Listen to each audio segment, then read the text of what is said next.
Hello cancel ஆயிடுச்சா? அதுதான் தெரிஞ்ச கதையடா. போன வை, போவே மாட்டோம் கடைசி வரைக்கும். என்னடா ஆச்சு?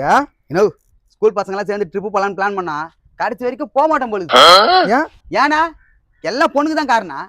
27 வருஷம் ஆச்சு, இன்னும் ஒரு ட்ரிப்பு போல. போலாம் போலாம் போலாம்ங்களே தவிர போக மாட்டோம். இந்த டேட்லாம் சொன்னு கரெக்டாக இருக்கிறாங்க.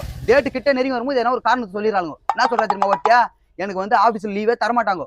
ஏன்னா அவள் தான் வந்து அந்த ஆஃபீஸே தீக்கு பிடிச்சி நிறுத்தினுக்கிறா. அந்த ஆஃபீஸ்க்கு அவள் தான் தூணு. ஏன்னா விட்டு வந்துட்டான்னு அந்த ஆஃபீஸே உயிர்ந்துடும். இன்னொருத்திக்கு சம்பளமே தரமாட்டாங்களாம். ஏன்னா வேலை செஞ்சா தானே சம்பளம் தரத்துக்கா.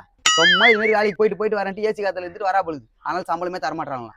பசங்க எல்லாம் ரெடியாக தான் இருக்கிறானுங்க. ஆனால் அவனுங்க என்ன பண்ணுவானுங்க, 2000 தாங்க இது 3000 தாங்க இதுன்னு சொல்லுவானுங்க. ஆனால் ஒன்னா சேர்ந்து போலான்னு பார்த்தோம், போக மாட்டோம் பொழுது. ஆனால் சத்தியமா ஒரு நாள் போயிடுவோம். சத்தியமா போக மாட்டேங்க. நான் சத்தியமா ஒரு நாள் ட்ரிப்புக்கு போவோம். எப்படின்னா ட்ரிப்புக்கு போறேன்ட்டு எல்லாம் வேன்ல ஏறி போவோம். எங்கன்னா ஆக்சிடென்ட் ஆகி மொத்தமா செத்து சுடுகாட்டுக்கு ஒன்னா போயிடுவோம்.